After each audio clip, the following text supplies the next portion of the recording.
hello, all my magical people out there. Welcome to my show Unscripted with Amy Kruzic. Okay, so this is where I have a guest on, and I ask them one question. And it's kind of like being on the spot, but it's kind of fun, and I guarantee you we're going to have fun and plenty of giggles today. So before I bring my guest on, the last show I did with David Ellis, we talked about imaginary people in our childhood or, even still today. So I just wanted to show you guys my Holly hobby. Okay, look at her. All right, no hair. I don't know what I did with it. But then I'm like, what is this? Chocolate, blood? I have no idea. And then I see this little tape around her ankle. I'm like, what the heck? So I just wanted to bring her back to life, and she's just going to sit here with me and enjoy the show. So let's bring on Andrew Bartzis. Yay! Hi, Hello, Andrew. everybody. How you doing? How are you doing today? Good. What's going on with you, Amy? Oh, so many good things. So many good things happening. So what I have here, I got to give you a little history about this question box I have. Okay. I bought this little box a while ago. It was so funny, and I have it on my kitchen table. And whenever I have people over, we just pick a question and ask. So this is kind of cool that now it's a show, So yeah. I'm going to pick a random question. I thought, let me pick a random question where both of us don't know what it is. And that puts me on the spot, if we want to call it on the spot, and you. So I made up questions here. We're cruising with Kruzic. Yeah, we're cruising. Yeah, exactly. Okay, so let me just pick it out, and here we go. I'm gonna pick one. This is so exciting. I don't know why my heart's beating right now. Okay. Oh, okay. Andrew, what are you most passionate about?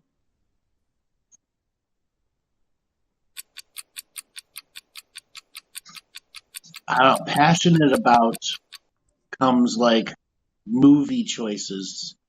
So there are moods to passion.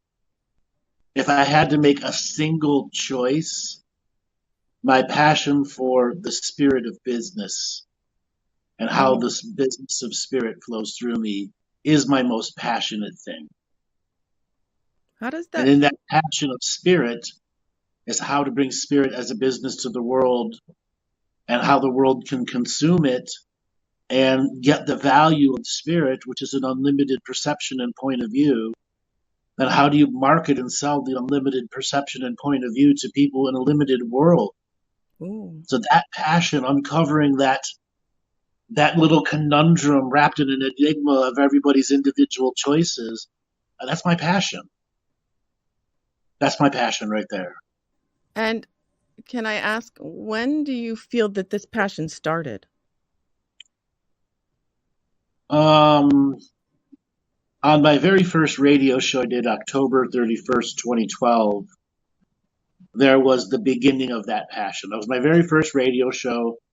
And 5 days later, I was on a simulcasted network with a 4-day-a-week call-in show, and still ended up doing 7 other live shows a week. There is where it truly began. But the passion, the business, began hands-on healing Reiki, cranial sacral therapy, and myofascial release early on in 2003, 2004. I was cranial sacral therapy, myofascial release 2005. Sorry. Right at the very beginning of Upledger's training worldwide.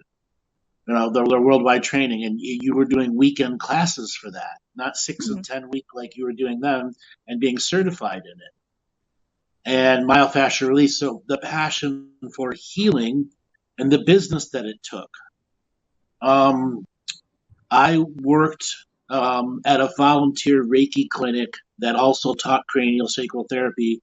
That was at an Ursuline nuns college that had opened up to having men and women to come to the school. And the Ursuline nuns were very ahead of their time. Let's just call it that. Mm. And they started having amazing healings on the tables with Reiki, craniosacral therapy, to the point many of the retired nuns from across the United States would come to the Ursuline College in Beechwood, Ohio, for that specific type of healing energies. And we would have 70-year-old nuns with powerful faith going through faith healings through Reiki. And then the Pope tried to shut them down. And the entire Ursuline nun organization across the world revolted against that.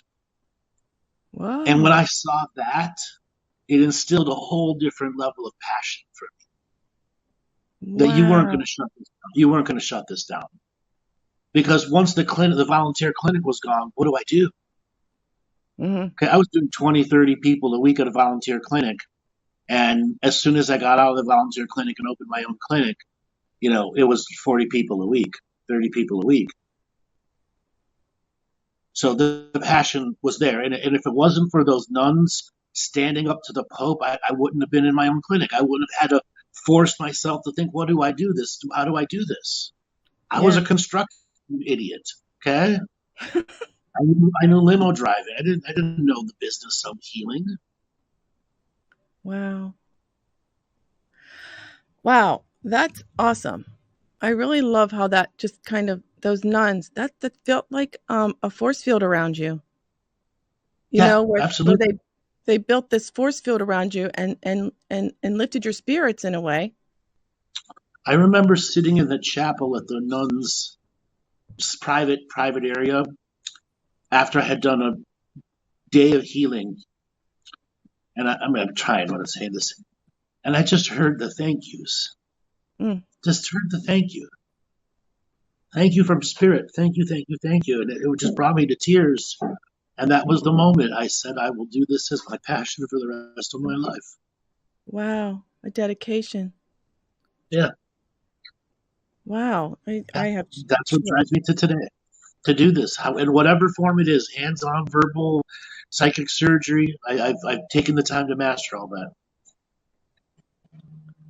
Ooh, that that is so beautiful. And I know that everyone's experience is so unique with their passion. What advice would you give those out there that maybe sometimes have lost their passion, or how do they know if they're doing the right taking the right path, so to speak, the right path? Is there First anything? thing first, healing, being a healer is not for everyone. Yeah. It is not for those that have any form of unhealed ego traumas.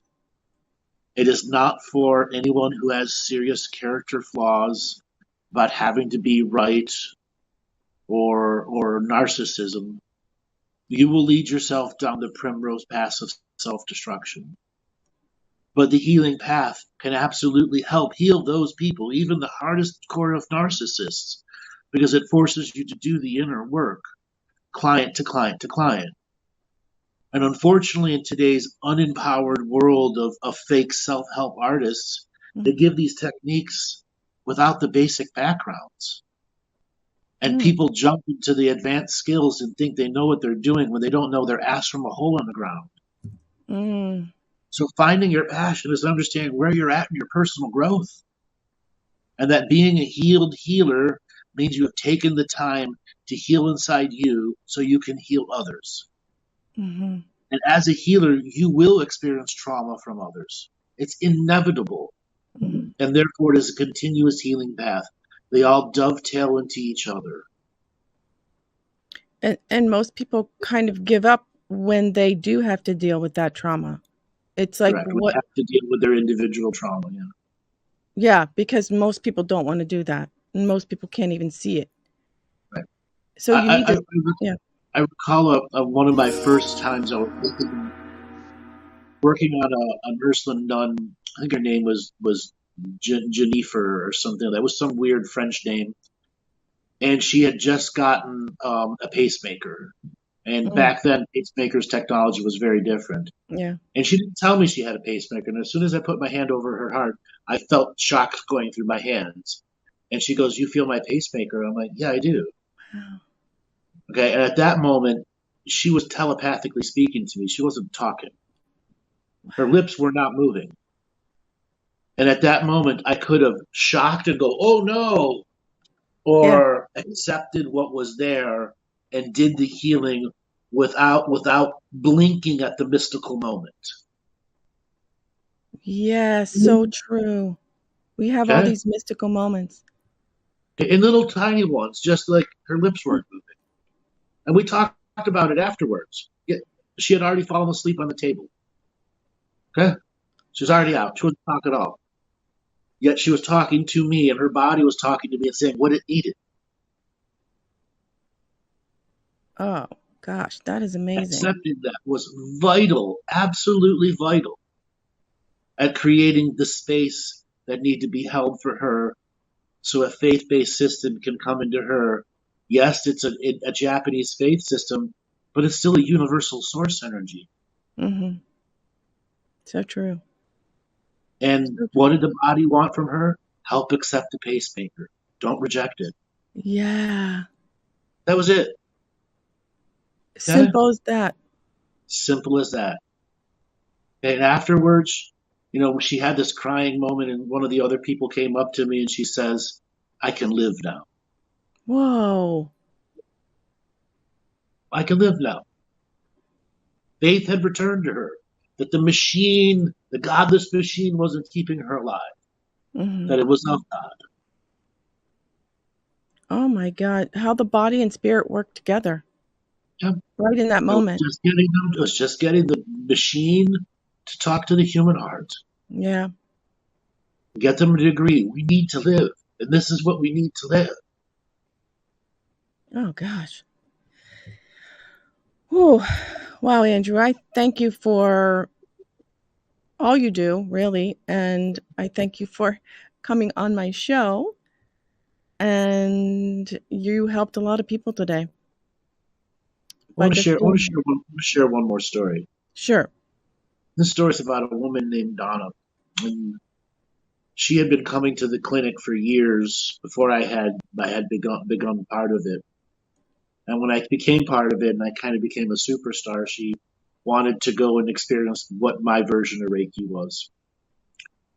Now, this woman was butchered, and I mean butchered Mm. by the doctors. She had cancer that went up the back of her neck, down the back of her spine, through her brain. Beautiful, beautiful woman, but butcher scars all over her. And I remember from the first moment that I there, it was to return her inner beauty. Mm. And after a handful of sessions, she came to me and she gave me a gift of some chocolate and then some bread that she made. And she didn't have a lot of money. She had lost all her money on all the surgeries and everything. But I remember putting a spark in her. And then everyone that was in the clinic said, what did you do? Mm. I said, I gave her hope. Mm-hmm. Just gave her hope. I didn't cure the butchering. Mm-mm. There was no cure for that. Gave her hope. Gave a little spark of faith back in her that what she had gone through was not for naught. Yeah. She She could turned act. around and started her telling her story at cancer survivor centers. And now she's Oh. got books out internationally.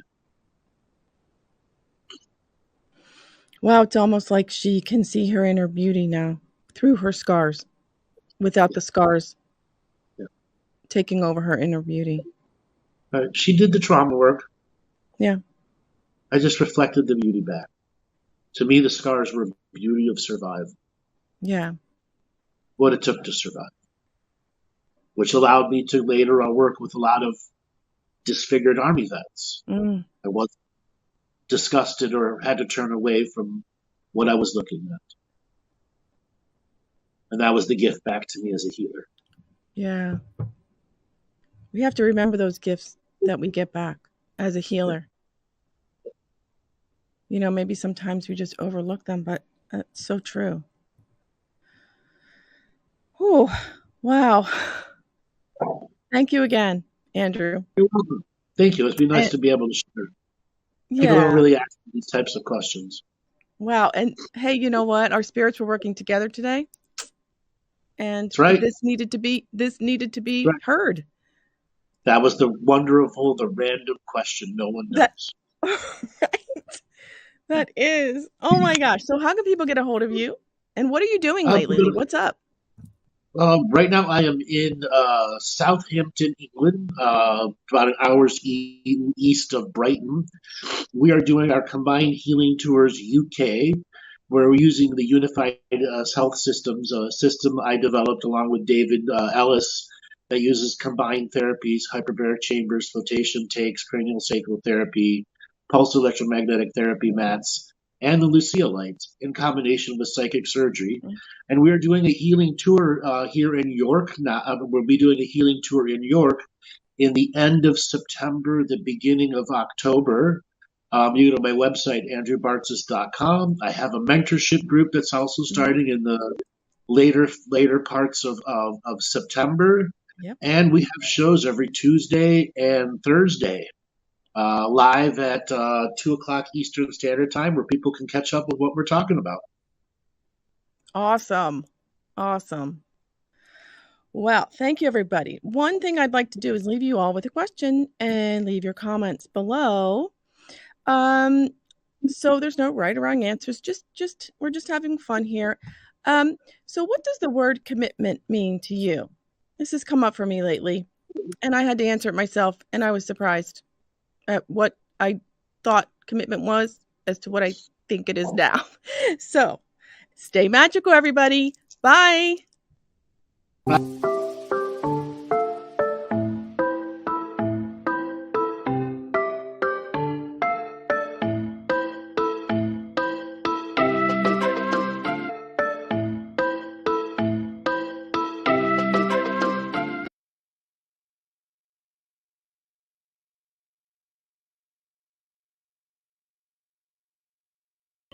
Tell me your greatest ambition you have for your life.